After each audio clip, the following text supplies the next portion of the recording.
கைலையுங்கள் சிவபெருமான் செவிமடுத்த செந்தமிழ் வேதம். திருமுறையே நடராசன் கரம் வருந்த எழுதி அருள் தெய்வ நூலாம். திருமுறையே சொக்கேசன் மதி மலி வாய் மலர்ந்தருளும் சிறப்பிற்கு ஆமார். திருமுறையை அதன் மகத்துவத்தை, மகிமையை, சிறப்பினை, பெருமையை, அருமையை போற்றி விளக்கி நமக்கு தெளிவுபடுத்துகின்றது இந்த திருப்பாடல். திருமுறை மூலமாக நமக்கு நாயன்மாரை பற்றி தெரியும். மடங்கள், அந்த மடங்கள் தங்கி இருக்கிறாங்க. மடத்துல அடியவர்கள் என்ன செய்யறாங்க என்பதை சொல்றது இந்த பாட்டு. சிவனடியார் கூட இருந்தா என்ன பேசணும் என்பதை கற்றுக் கொடுக்குது இந்த பாட்டு.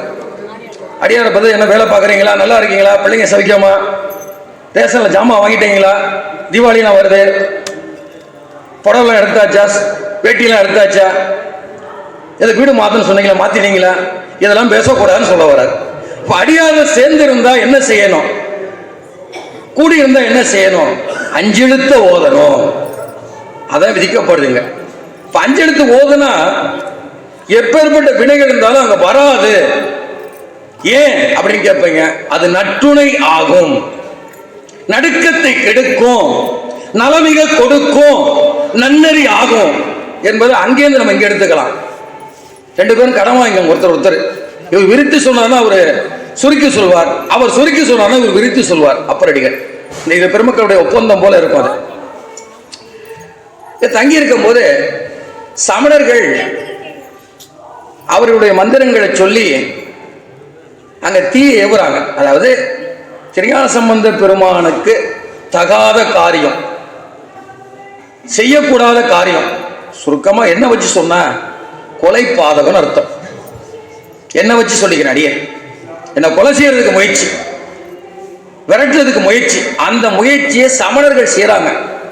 தம்முடைய அருகக்கடவுளை வேண்டி மந்திர உச்சாரணம் பண்ணி அக்னி ஏவுறாங்க.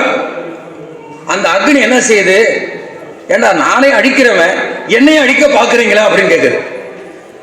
நெருப்பு எல்லாத்தையும் அடிக்கும், அந்த நெருப்பை அடிக்க பாக்குறீங்களா அப்படின்னு சொல்லி திரும்ப வந்துடுது. அது போகவே இல்லை. இவங்க மந்திரம் உச்சாரணம் பண்ணிட்டே இருக்காங்க, இவங்க ஏவலுக்கு கட்டுப்படவே இல்லை. ஏன் அப்படின்னா அங்க இருக்கிறவங்க அத்தனை பேருமே இறைவனுடைய திருநாமமாகிய அஞ்செழுத்து மந்திரத்தை ஓதிக்கொண்டு இருக்கின்றார்கள். அப்ப எந்த மந்திரமும் எடுபடாது.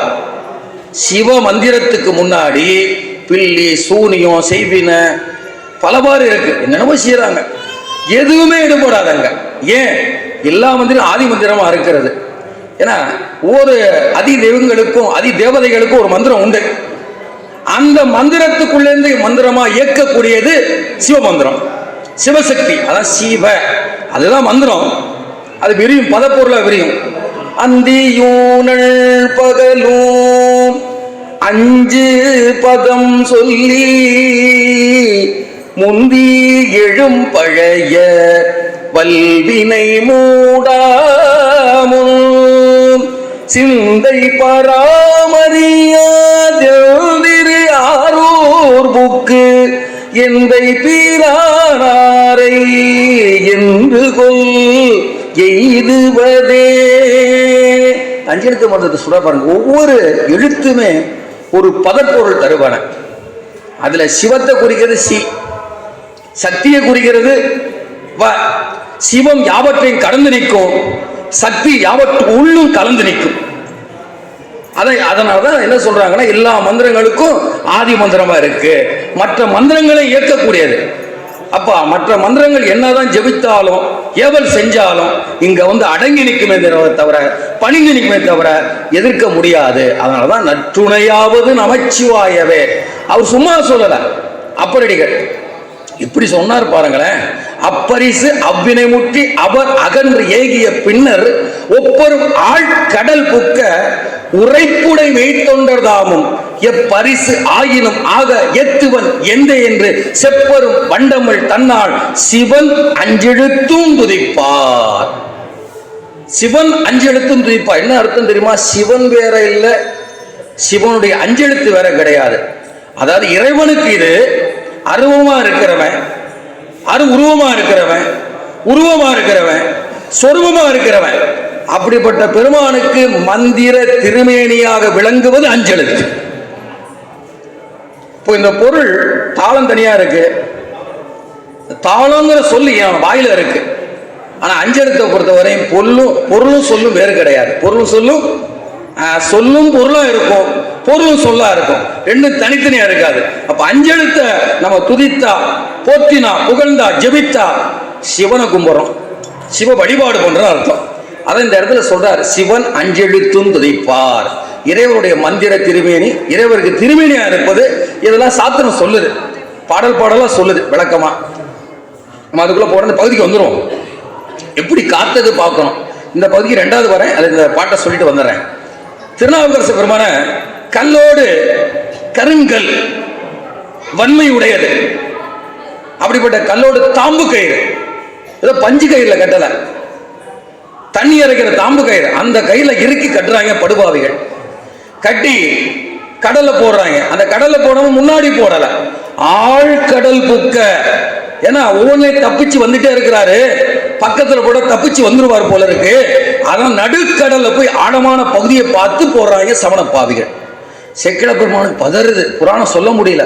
மாபாவி கடையமனர் அப்படிங்கிறார். தலைவர் அல்லவா, சைவ சமயத்தோட ஒப்பற்ற தலைவர் அல்லவா. இன்னைக்கு உழவாரம் செய்யணும்னா அதுக்கு அதிகாரி அப்பரடிகள், தேவாரம் பாடணும்னா அதுக்கு அதிகாரி அப்பரடிகள். ரெண்டையும் செஞ்சவர். நம்ம பல வாரம் உழவாரம் பாடுவோம் செய்வோம், பல வாரம் தேவாரம் பாடுவோம், உழவாரம் செய்வோம், தேவாரம் பாடுவோம். அந்த ரெண்டுக்குமே அதிகாரியான திருநாவுக்கரசு பெருமான். அவருடைய பதிகம் பெற்ற திருத்தலம் இந்த திருத்தலம். எவ்வளவு அற்புதமா இருப்பாருங்க. அவரை மாதிரி எளிமையா சொல்லவே முடியாது, ரொம்ப எளிமையா சொல்லுவாரு. முத்தி பேர் பெருமா, ரொம்ப கஷ்டப்படாத, திருவேடத்தை பாத்தியா கும்பிட்டுக்கோங்கிறாரு. ஐயா நிறைய சித்தாந்தம் சொல்றாங்க, அதெல்லாம் அவங்க சொல்றவங்களுக்கு, வாத்தியாரா இருக்கவங்க அதெல்லாம் தேவை. என்ன போன்ற ஒண்ணு தெரியாதவங்களுக்கு திருவேடத்தை பார்த்தோம் ஒரு வணக்கம் போட்டா முத்தி எளிதாக கிடைக்குங்கிறாரு. திருநீர், அதாவது திருநீர் தரித்து உத்ராட்சம் தரித்து சடமுடி வச்சிருக்கிற அடியார் திருவேடத்தை பார்த்தா ஒரு வணக்கம் போடு அப்படிங்கிறார். வணக்கம் கூட சொல்ல, வணக்கம்னா தலை சாயணும், அதஞ்சணும். வணக்கம் என்பது தலையோட வேலை, தொழுகை என்பது கையோட வேலை. அதனால தலையே நீ வணங்காய் அப்படின்னு பண்ணார்.